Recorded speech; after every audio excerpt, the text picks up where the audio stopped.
حضرت امیر محمد اکرم آوان مد ذلہ العالی دارالعرفان منارہ ضلع چکوال میں سال ہر سال سے قرآن و حدیث کے اوپر خطابات کر رہے ہیں اور سلسلہ نقشبندیہ اویسیہ کے مطابق لوگوں کو ذکر الہی کی تربیت دے رہے ہیں۔ وہ قرآن پاک کی تفسیر ترتیب وار بیان کر رہے ہیں۔ تفسیر قرآن کو وہ موجودہ ملکی اور بین الاقوامی حالات کے مطابق بیان کرتے ہیں۔ موٹر وے سے کلر کہار کے انٹرچینج سے نکلتے ہوئے کلر کہار کی جھیل سے ہوتے ہوئے میانی، بوچھال اور نورپور سے گزرتے ہوئے دارالعرفان منارہ پہنچ سکتے ہیں۔ حضرت امیر محمد اکرم آوان نے بچیوں اور بچوں کی دینی اور دنیاوی تعلیم کے لیے سقارہ اکیڈمی کے نام سے ایک درسگاہ بھی قائم کی ہے، جس کا افتتاح ملک پاکستان کے صدر جنرل محمد ضیاء الحق نے اپنے دست مبارک سے کیا تھا۔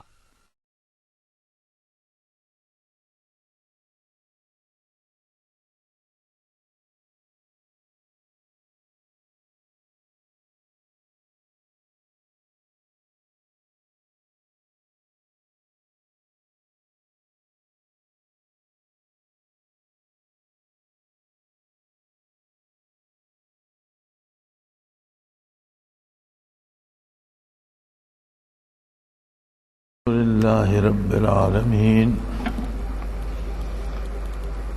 والصلاة والسلام علی حبیبہ محمد وآلہ وأصحابہ اجمعین۔ اعوذ باللہ من الشیطان الرجیم، بسم اللہ الرحمن الرحیم۔ سیقول السفہاء من الناس ما ولاہم عن قبلتہم التی کانوا علیہا قل للہ المشرق والمغرب یہدی من یشاء الی صراط مستقیم۔ وکذلک جعلناکم امۃ وسطا لتکونوا شہداء علی الناس ویکون الرسول علیکم شہیدا وما جعلنا القبلۃ التی کنت علیہا الا لنعلم من یتبع الرسول ممن ینقلب علی عقبیہ وَإِن كَانَتْ لَكَبِيرَةً إِلَّا عَلَى الَّذِينَ هَدَى اللَّهُ وَمَا كَانَ اللَّهُ لِيُضِيعَ إِيمَانَكُمْ إِنَّ اللَّهَ بِالنَّاسِ لَرَءُوفٌ رَحِيمٌ۔ اللهم سبحانك لا علم لنا إلا ما علمتنا إنك أنت العليم الحكيم۔ مولاي صل وسلم دائما أبدا على حبيبك من زانت به الأسر۔ سورہ بقرہ ہی چل رہی ہے اور علماء یہود اور نصارہ نبی علیہ الصلوۃ والسلام پر اعتراض کیا کرتے تھے، یہ ان کی بدنصیبی اور انہی کا تذکرہ آ رہا ہے کہ من جملہ دیگر اعتراضات کے انہیں ایک اعتراض یہ بھی تھا کہ قبلہ تو بیت المقدس تھا اور شروع میں حضور اکرم صلی اللہ علیہ وآلہ وسلم کا بھی وہی قبلہ رہا، تو اب یکا یک انہوں نے اپنا قبلہ تبدیل کیوں کر لیا؟ یہ دین ہے یا مذاق ہے کہ کبھی کوئی قبلہ ہے کبھی کوئی قبلہ ہے؟ تو اللہ کریم اس بارے میں ارشاد فرماتے ہیں کہ بے وقوف لوگ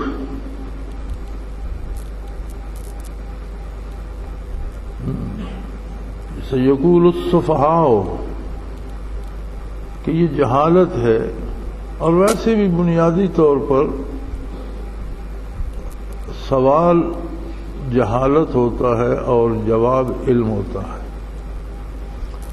سوال پوچھا جاتا ہے کہ بندہ نہیں جانتا، جاننا چاہتا ہے، اور جواب ہوتا ہے کہ اللہ نے بندے کو علم دیا ہے اور اس کے ذریعے جواب دیتا ہے۔ جواب علم ہوتا ہے، سوال جہالت ہوتی ہے۔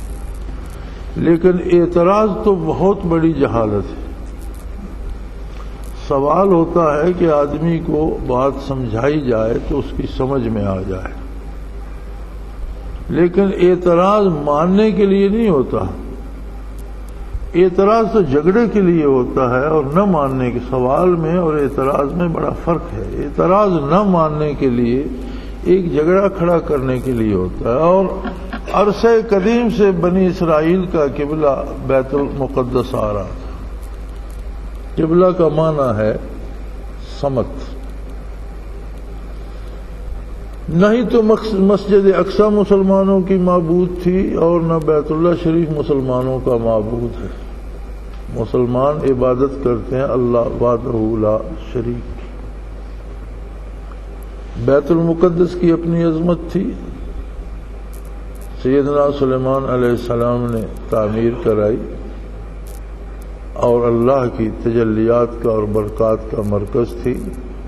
اللہ نے مسلمانوں کے لیے اسے قبلہ قرار دیا اور یہ اس مسجد کا بہت بڑا مرتبہ تھا جو اللہ نے اسے بخشا. قبلہ کیا ہوتا ہے؟ قبلہ کا مفہوم ہے سمت. اسلام، میں نے عرض کیا کہ اسلام جوڑنے کا مذہب ہے. انسانوں کو انسانوں سے، انسانوں کو اپنے مالک سے، اپنے اللہ سے، اپنے معبود سے جوڑتا ہے. اسلام دنیا کے تمام مسلمانوں کو بھائی بھائی قرار دیتا ہے. اسلام دنیا کے تمام غیر مسلموں کو بھی حقوق عطا کرتا ہے. ان کی جان کی حفاظت کرتا ہے، ان کے مال کی حفاظت کرتا ہے، ان کے آبرو کی حفاظت کرتا ہے اور تمام انسانی حقوق غیر مسلم کو بھی عطا کرتا ہے.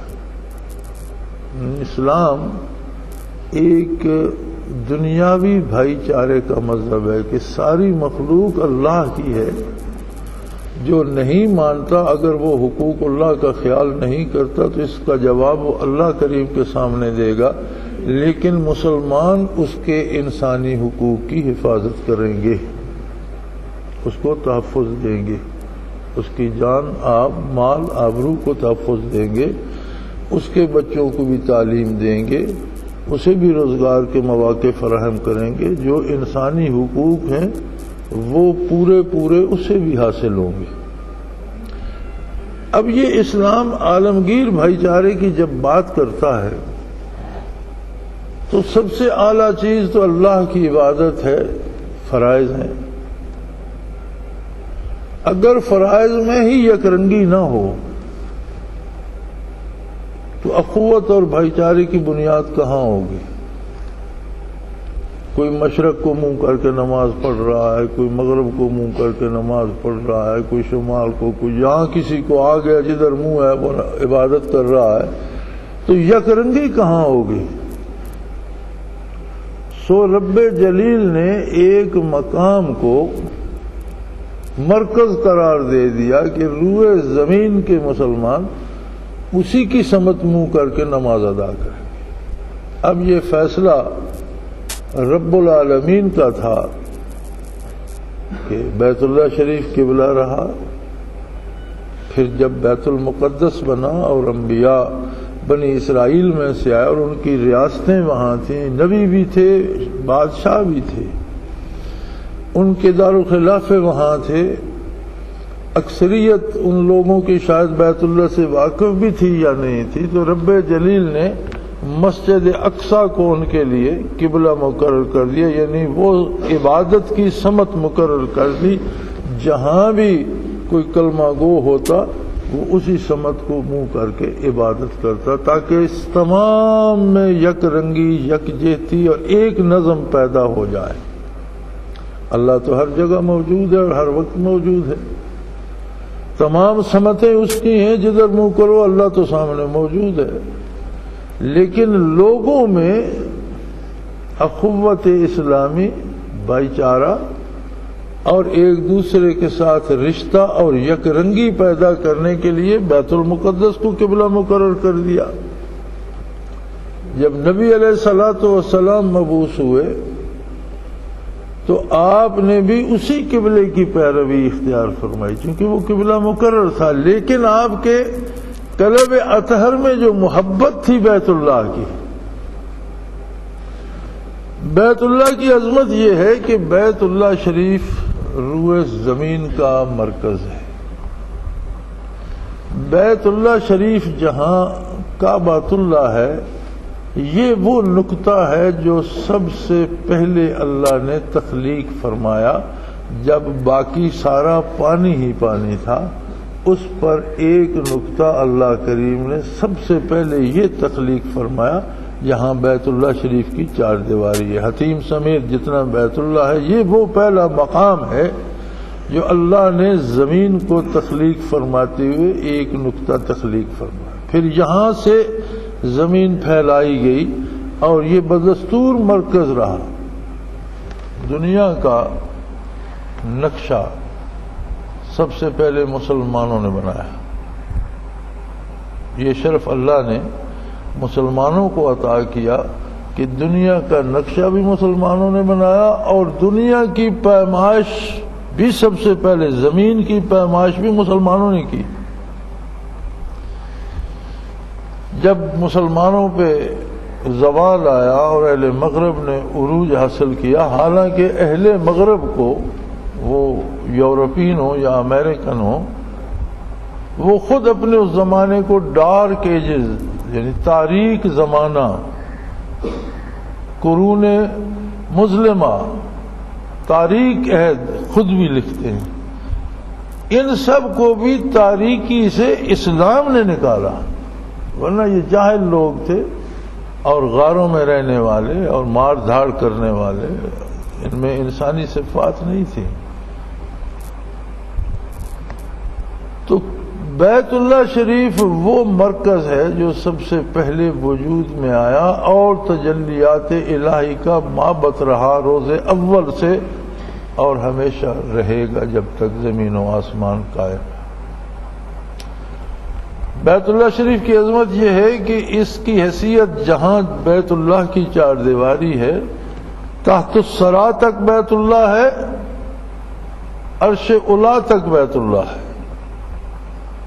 اس چار دیواری کے اوپر کوئی عمارت دوسری نہیں بن سکتی، اس کے نیچے کوئی دوسری نہیں بن سکتی، یہ تحت الثری سے لے کر عرش اولی تک بیت اللہ ہے، قبلہ ہے، سمت ہے، مرکز ہے اور اللہ کی ذاتی تجلیات کا معبد ہے۔ لیکن جب بنی اسرائیل کی اللہ آسانیاں فرماتا ہے، جب بنی اسرائیل کا مرکز بیت المقدس میں تھا، اس علاقے میں تھا، بادشاہتیں بھی تھیں، نبوتیں بھی تھیں، نبی بھی تھے اور بادشاہ بھی تھے، تو اللہ کریم نے ان کی سہولت کے لیے بیت المقدس کو قبلہ قرار دیا۔ جب آقا نامدار صلی اللہ علیہ وسلم مبعوث ہوئے تو آپ کے دل میں بیت اللہ کی محبت تھی، عشق تھا حضور کو بیت اللہ سے، اور کیوں نہ ہوتا، جمال یار کا آئینہ تھا جو رخ جمال یار کو دکھاتا تھا، تجلیات باری کا محبت تھا،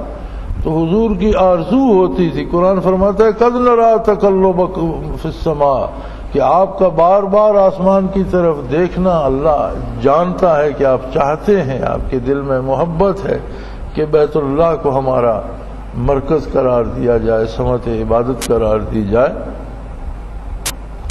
ورنہ مسلمان کسی عمارت کو، کسی پتھر کو نہیں پوجتے۔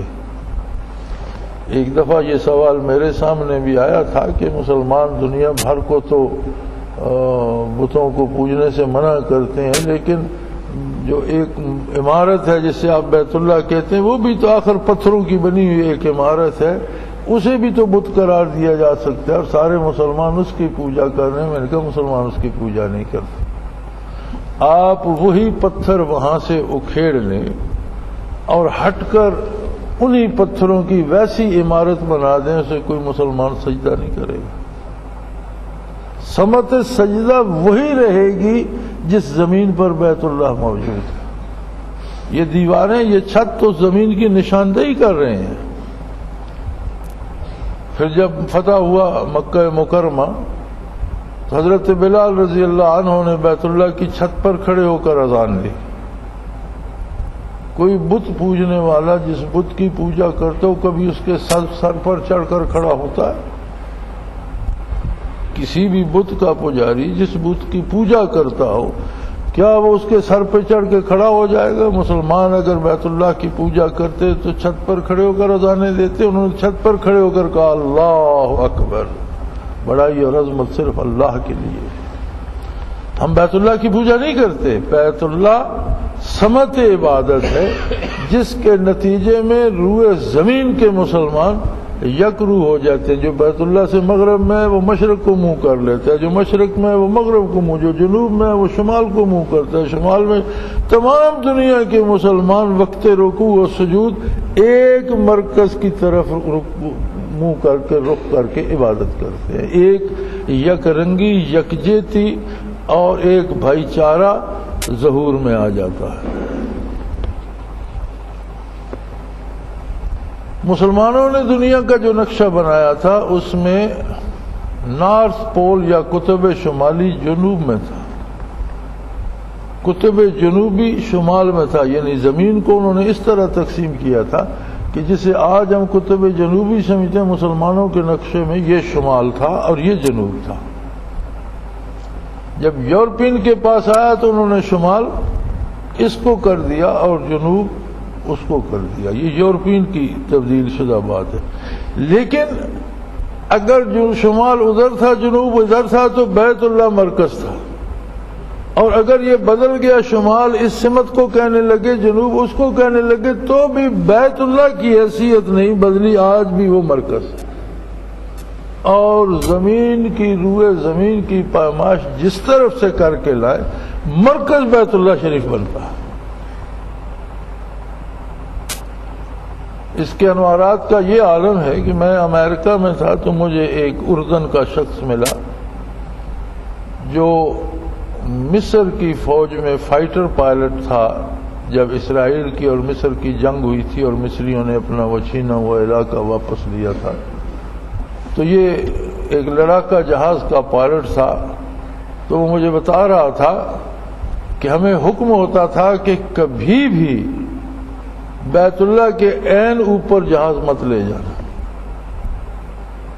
اس لیے نہیں کہ وہ بیت اللہ کا احترام کرتے تھے، اس نے کہا جب بھی کوئی جہاز غلطی سے کعبۃ اللہ کی سمت میں خواہ وہ ہزاروں فٹ لاکھوں فٹ اونچا ہو، بادلوں سے بھی اونچا ہو، بیت اللہ کی عین اوپر آ جاتا تو اس کے سارے ڈیجٹ گڑبڑ ہو جاتے تھے، کوئی سمجھ نہیں آتی تھی کہ کیا کرنا ہے کہاں جانا ہے، سارا اس کا جتنا وہ نظام جو پائلٹ کے سامنے لگا ہوا تھا ڈیجٹس کا سارا گڑبڑ ہو جاتا تھا۔ اس قدر انوارات ہوتے ہیں کہ مادی چیزوں کو بھی متاثر کرتے ہیں، جیسے وہ کسی بجلی میں گھس گیا ہو۔ اور آج بھی کوئی جہاز بیت اللہ شریف کے عین اوپر سے نہیں گزرتا۔ تو فرمایا یہ جاہل اور بے وقوف لوگ کہیں گے کہ انہیں قبلے سے کس نے پھیر دیا؟ بھئی بیت المقدس کو قبلہ مانتے تھے، اب کعبہ شریف کو ماننے لگے۔ آپ انہیں فرما دیجئے صلی اللہ علیہ وسلم، قل للہ المشرق والمغرب، ساری سمتیں اللہ کی، مشرق بھی اسی کا ہے، مغرب بھی اسی کا ہے، شمال بھی اسی کا ہے، جنوب بھی اسی کا ہے، اور یہ دنیا تو ایک بہت چھوٹا سا کرہ ہے اس کی دنیاؤں میں۔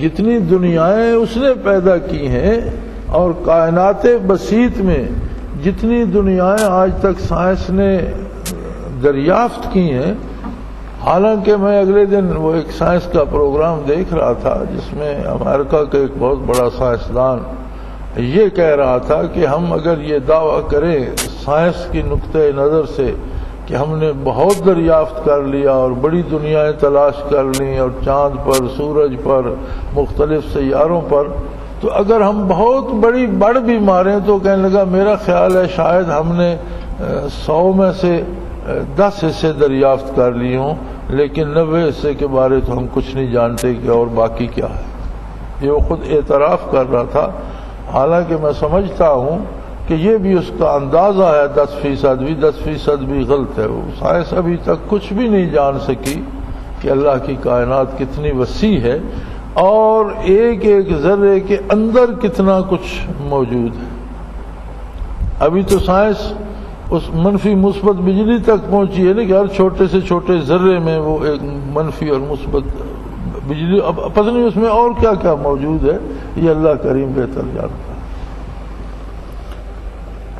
تو انہیں فرما دیجئے کہ اس نے قبلہ بیت اللہ کو مقرر کیا ہے جس کی ساری سمتیں ہیں، لیکن اب یہ بات ہدایت سے، نور ہدایت سے تعلق رکھتی ہے، اور ہدایت وہ اسے دیتا ہے جسے وہ چاہتا ہے۔ ہدایت کے لیے اس نے ایک معیار مقرر کر دیا۔ اس آیہ کریمہ سے کوئی یہ نہ سمجھے کہ جو گمراہ ہے جب اللہ اسے گمراہ رکھنا چاہتا ہے تو وہ بیچارہ کیا کرے، ایسی بات نہیں ہے۔ اللہ کا قانون ہے یہدی الیہ من ینیب، جو دل کی گہرائی سے یہ فیصلہ کرے کہ مجھے اللہ کو پانا ہے، اسے وہ ہدایت عطا کر دے۔ سو ہدایت یا گمراہی اللہ کی طرف سے انسان کے اس فیصلے پہ چھوڑ دی گئی ہے جو وہ اپنے دل سے کرتا ہے اور دل کی گہرائی سے کرتا ہے، اور یہی ایک اختیار ہے بندے کے پاس۔ یہ جو بندہ صاحب اختیار ہے اس کے پاس اختیار یہی ہے کہ وہ یہ فیصلہ کرے کہ وہ اللہ کی اطاعت کرنا چاہتا ہے یا نافرمان۔ وَهَدَيْنَاهُ السَّبِيلَ اما شاکرا و اما کفورا، راستہ واضح کر دیا ہے۔ وہ شکر گزار بندہ بننا چاہتا ہے یا ناشکری اختیار کرتا ہے۔ اس کے بعد جو ہوتا ہے وہ قادر ہے، آدمی جرم کرنا چاہتا ہے تو اس کا ہاتھ شل کر دے تو کیا کرے گا، لیکن وہ نہیں کرتا۔ وہ کہتے ہیں میں تمہارے فیصلے پر چھوڑ دیا، تمہیں میں نے قوت دی، ناجائز استعمال کرو گے تو ایک دن میں تمہارے ساتھ حساب کروں گا، ظلم کا بدلہ دیا جائے گا، سزا دی جائے گی اور اطاعت کا انعام دیا جائے گا۔ ورنہ تو لا تتحرک ذرۃ الا باذن اللہ، اللہ کی اجازت کے بغیر تو کوئی ذرہ حرکت نہیں کر سکتا۔ تو فرمایا قبلہ اگر تبدیل ہوا تو قبلہ معبود تو نہیں تھا کہ پہلے وہ خدا تھا اس کی پوجا ہوتی تھی، اب اسے الہ مان لیا اور اس کی پوجا کرتے ہیں، ایسی بات نہیں ہے۔ قبلہ ایک مرکز تھا، ایک سمت تھی جو اللہ نے ان کے لیے وہ پسند فرمائی، اور جب نبی کریم تشریف لائے آپ ساری کائنات اور سارے انسانوں، ساری نوع انسانی کے لیے، سارے جنوں کے لیے مبعوث ہوئے، ساری مخلوق کے لیے مبعوث ہوئے، اور اب ایک ایسا مرکز چاہیے تھا جو ساری مخلوق کا ایک مرکز رہے۔ اللہ نے بیت اللہ شریف کو حضور اکرم صلی اللہ علیہ وسلم کی آرزو پوری کرتے ہوئے اسے مقرر کر دیا۔ اب یہ تو اللہ کی مرضی، لیکن ایک سمت بنا دی، ایک مرکز بنا دیا۔ اور آج بھی ایسا نظم و ضبط، ایسی یک رنگی عطا فرمائی کہ جو آج لوگ احباب حج پہ تشریف لے گئے انہوں نے دیکھا ہوگا کہ 35 لاکھ لوگ مکہ مکرمہ میں جمع ہو جاتے ہیں۔ کم از کم 8 ذی الحج کو تو سارے حاجی وہاں ہوتے ہیں، چونکہ فجر حرم شریف میں ادا کر کے انہیں مینا کو جانا ہوتا ہے، تو سارے حجاج کرام 8 کی صبح کی نماز تو وہاں پڑھتے ہیں، اور 35 لاکھ لوگ ہوتے ہیں۔ اور یہ 30-35 لاکھ لوگ وہ ہوتے ہیں جو دنیا سے جاتے ہیں، جو مقامی عرب شریف کے لوگ حج کے لیے آتے ہیں وہ اس میں شامل نہیں ہوتے۔ لیکن کیسی عجیب بات ہے کہ ایک بندہ امام ہے، 35-36 لاکھ لوگ اس ایک آدمی کے حکم کے منتظر ہیں۔ اب کوئی سنتیں ادا کر رہا ہے، کوئی بیٹھا تلاوت کر رہا ہے، کوئی تسبیح پڑھ رہا ہے، کوئی کسی حال میں ہے، کوئی کسی حال میں ہے، تو تکبیر شروع ہو جاتی۔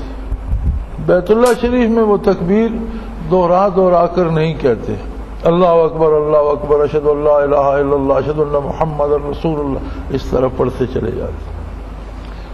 تو چند سیکنڈ لگتے ہیں تکبیر میں، چند سیکنڈ میں 36 لاکھ لوگوں کی صفیں بن جاتی۔ دنیا میں بڑی بڑی حکومتیں، سلطنتیں، ریاستیں اور بڑی بڑی تربیت یافتہ فوجیں موجود ہیں۔ دنیا کی کوئی فوج ایسی مثال پیش نہیں کر سکتی کہ چند سیکنڈ میں ساری فوج صف بستہ ہو جائے۔ یہ صرف اللہ کا احسان مسلمانوں پر، اور ایسی تنظیم ہے کہ چند سیکنڈ تکبیر کہنے تک سارے لوگ صف بستہ ہوتے ہیں، اور ایک امام جب اللہ اکبر کرتا ہے سارے اللہ اکبر کر کے اللہ کے حضور کھڑے ہو جاتے ہیں۔ ایک بندہ رکوع میں جاتا ہے 36 لاکھ لوگ ساتھ رکوع میں جاتے ہیں، ایک بندہ سجود میں جاتا ہے 36 لاکھ لوگ ساتھ سجود میں جاتے ہیں، اور اس ترتیب سے جاتے ہیں کہ کبھی یہ نہیں ہوتا کہ پہلی والی صف سجدے میں چلی گئی دوسری رہ گئی، اول و آخر ایک ایک بندہ رکوع اور سجود میں چلا جاتا۔ کیا یہی عالم عرفات میں نہیں ہوتا؟ سارے حجاج کرام وہاں موجود نہیں ہوتے؟ 35-36 لاکھ لوگ نہیں ہوتے؟ مسجد بھر کر پھر سڑکیں اور باہر خیمے اور کہاں تک مخلوق بھری ہوتی ہے، ایک آواز پہ سارے نظم و ضبط کے ساتھ۔ اسلام نے اخوت اسلامی اور مرکزیت کا درس دیا۔ آج ہم کیوں منتشر ہیں؟ ہمارے پاس مرکزیت نہیں ہے۔ رسول اللہ صلی اللہ علیہ وسلم نے اپنے بعد فرمایا میرے بعد خلافت ہوگی۔ اب خلافت کے بعد شہنشاہیتیں بھی آئیں، لیکن مسلمانوں نے خلافت برقرار رکھی، اور الحمدللہ جب تک خلافت برقرار رہی تب تک مسلمانوں پر روئے زمین میں کبھی زوال نہیں آیا۔ اگر چندے پریشانی آتی تھی تو پھر اللہ کریم اس کا حل عطا فرما دیتے۔ یہ پہلی جنگ عظیم کے بعد یورپین اقوام نے یہ دیکھا کہ اگر مسلمانوں کی یہ مرکزیت برائے نام بھی رہی، کیونکہ تب تک خلفاء میں وہ بات نہیں رہی تھی جو خلیفہ میں ہونی چاہیے، اگرچہ ہمارا آخری خلیفہ ترک کا حکمران ترکی کا سلطان عبدالحمید رحمۃ اللہ تعالی علیہ واقعی بہت نیک آدمی تھا، اور سلطان عبدالحمید ایک سچا اور پکا صوفی تھا، ذاکر تھا، صاحب کمال تھا، صاحب مشاہدہ تھا۔ انگریزوں نے جنگ عظیم کے بعد مکہ مکرمہ میں بغاوت کروائی شریف مکہ سے، جو گورنر تھا ترکوں کا، اور اس کے بدلے میں اس کے بیٹوں کو حکومتیں بنا کر دیں، یہ عراق کی حکومت اور یہ ساتھ میں اردن کی حکومت، یہ دونوں اس کے بیٹے تھے جن کو دی گئی۔ اسے مکہ کی ریاست دی گئی، اور پھر بعد میں عالمی سیاست کی بساط پر تبدیلیاں آتی رہیں۔ اسرائیلیوں کو ریت پہ انگلیاں ڈال کر فلسطین کا علاقہ، ریاستیں اس طرح ریت پر انگلیوں سے انہوں نے بانٹی، اور پورا زور اس پہ صرف کر دیا کہ مسلمانوں سے خلافت ختم کی جائے۔ مصطفیٰ کمال سے بغاوت کروائی، سلطان عبدالحمید رحمۃ اللہ علیہ سے خلافت چھینی گئی، ریاست چھینی گئی، حکومت چھینی گئی، اور نوجوان طبقے کو ابھا کر لگ بھگ 1925-26 کی بات ہے کہ مسلمانوں کے ہاتھ سے خلافت جاتی رہی۔ اگر میں بھول نہیں رہا تو جنگ عظیم 1914 سے 1919 تک رہی۔ اب اس کے بعد کی بات، بعد کے سالوں میں وہ خلافت جب سے چھنی، وہ برائے نام تھی، لیکن ایک مرکز تھا، اور دنیا کی مسلم آبادی میں جہاں کوئی حکومت بنتی اس کے لیے ضروری ہوتا تھا کہ وہ اپنی تصدیق خلیفۃ المسلمین سے کروائے، لہذا تمام مسلمان حکمرانوں کا رابطہ ہوتا تھا اس مرکز سے، اور جو آپس کے مسائل ہوتے تھے وہ وہاں حل ہو جاتے تھے۔ انہوں نے اپنی مرکزیت بنائی، کہیں یو این او کے نام سے، کہیں سلامتی کونسل کے نام سے، اب بھی اپنے ملکوں کو یکجا کر رہے ہیں، اور یورپین ایک بن گئی ایسی کولیشن کہ اب اس میں ویزا ختم ہو، ایک ملک کا ویزا ہو تو سارے ان میں پھر سکتے ہیں۔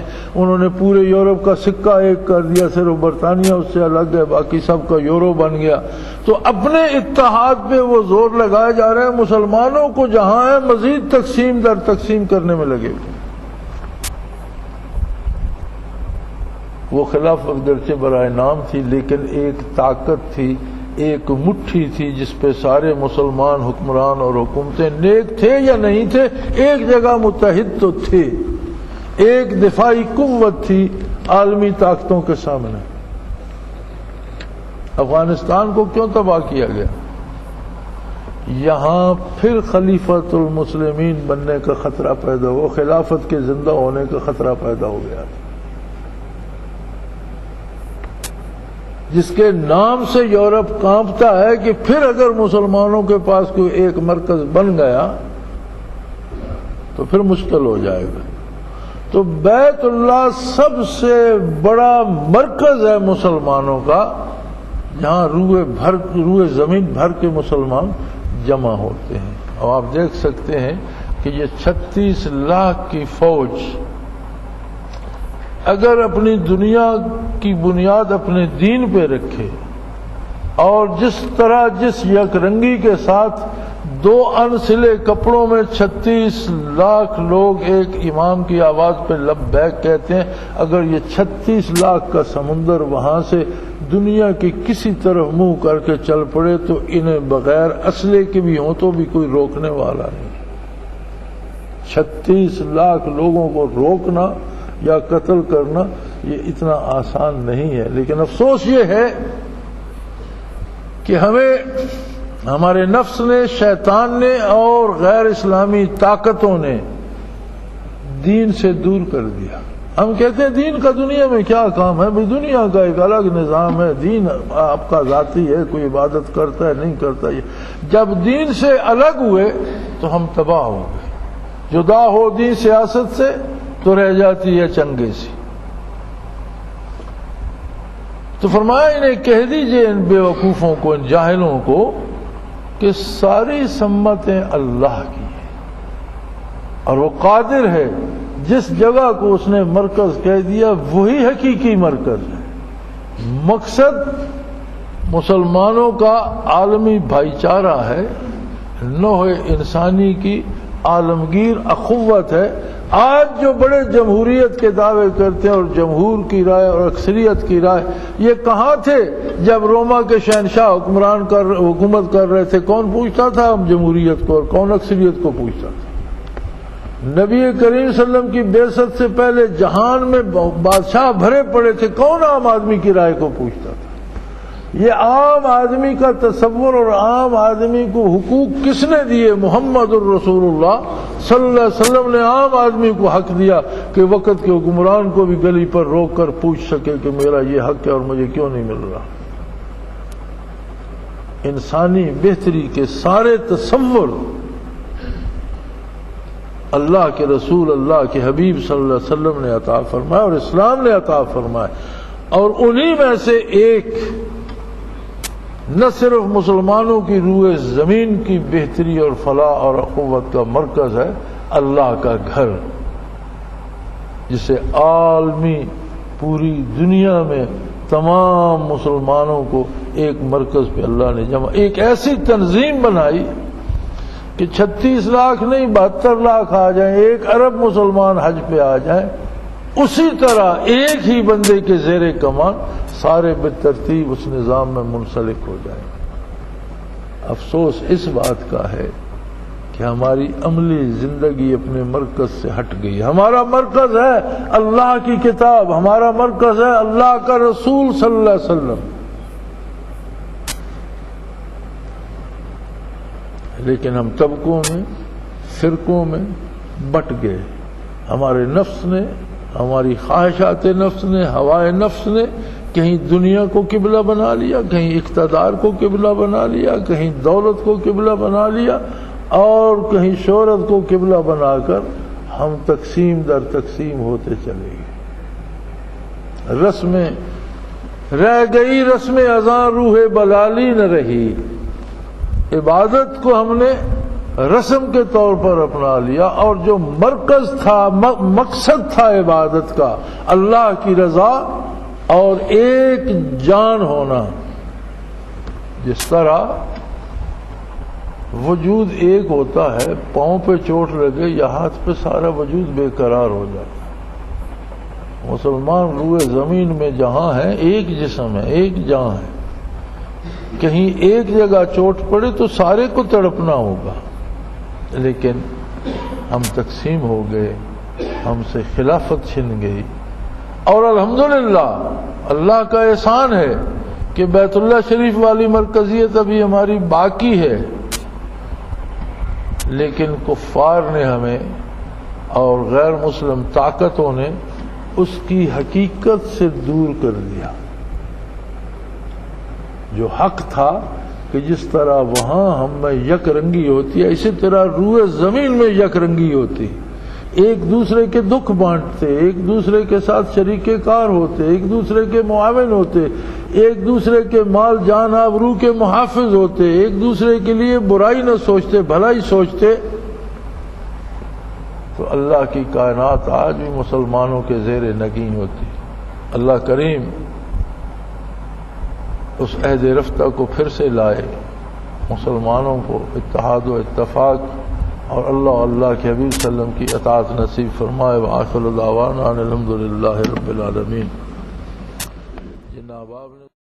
وہ تمام احباب جو اسلام کی طلب رکھتے ہیں، ان سے گزارش ہے کہ دارالعرفان منارہ ضلع چکوال میں امیر محمد اکرم آوان صاحب کے خطابات سے مستفید ہوں. وہ ہر جمعے کو نماز سے پہلے بیان فرماتے ہیں. ہر ماہ کی پہلی اتوار کو ماہانہ اجتماع ہوتا ہے جس میں آپ خصوصی خطاب فرماتے ہیں، اور پاکستان کے چاروں صوبوں سے احباب اس اجتماع میں شرکت کرتے ہیں.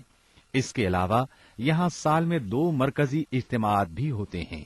ایک رمضان المبارک میں اعتکاف کا اجتماع اور دوسرا جولائی اور اگست میں 40 دن کا اجتماع ہوتا ہے جس میں روحانی تربیت کی جاتی ہے.